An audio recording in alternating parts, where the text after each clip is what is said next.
This video is going to cover Chapter 3, Understanding the Work Breakdown Structure.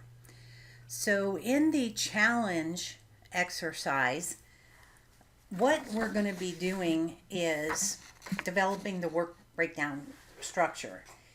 Now this is for any project of your choosing, and it's just going to kind of get you acclimated to creating this work breakdown structure, which is 100% of the work described by the project scope. So in this example here that I have, I went ahead and just did this in Microsoft Word. Now you can do this in Excel. You can do, there's free mind map programs out on the web that you can create these, what they call a mind map, which is a brainstorming session. Let me pull up that screen and let me show you. This was the sample in the textbook that is showing their version of a work breakdown structure, and they used a mind map program. There are free programs out there. You can use XMind. I have found that to be really good. I just recently acquired one called Creatively that I pay a small amount for each month, but I do use that a lot at work as well as for when I'm doing my adjunct teaching. So you don't have to buy any mind map program, but if you want to, test it out and try it, they're really easy to use. As you can see here, they started out with a house painting project, and they went down and they said, okay, well, what activities or what tasks do we need when we are going to paint this house? Now, this one is kind of basic, and as you go through learning about project management, you will actually get into seeing really detailed work breakdown structures. This one is kind of basic, and there is a very important numbering convention that you need to break this down into, and as you go forward, you're going to see when it comes to the activity list how important that is. But if we look at this one, we have house painting project, and in order to paint our house, first of all, of course, we have to get the supplies, we have to prep the house, and paint the house. So this is kind of what we call the house painting is our first level, and then the middle section there, the get supplies, prep the house, paint, that's our first level. And then we break it down even further into what we call our second level. And sometimes these mind maps are referred to as child levels. When you go down, you might hear that terminology.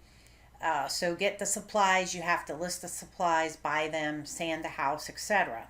Okay, and this was out in the solution file out on the web that goes along with our textbook.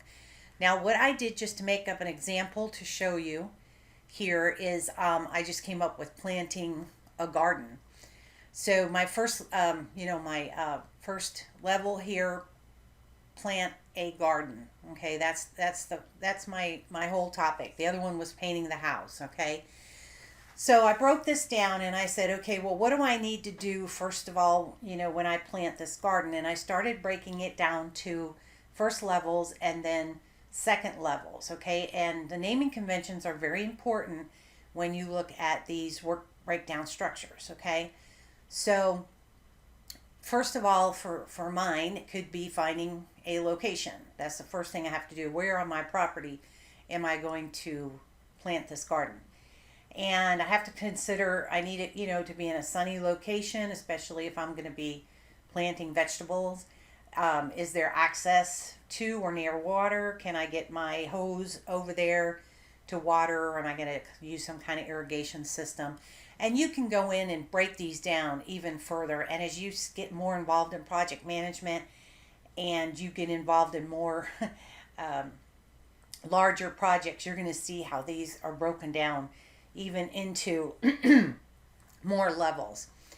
My next area here is preparing the ground.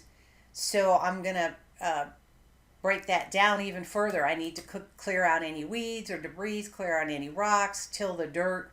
Okay, and of course you know that we can get into deeper, breaking those down into more levels. And then we have getting supplies. I have to buy the plants, I have to buy the plant food, and buy the mulch.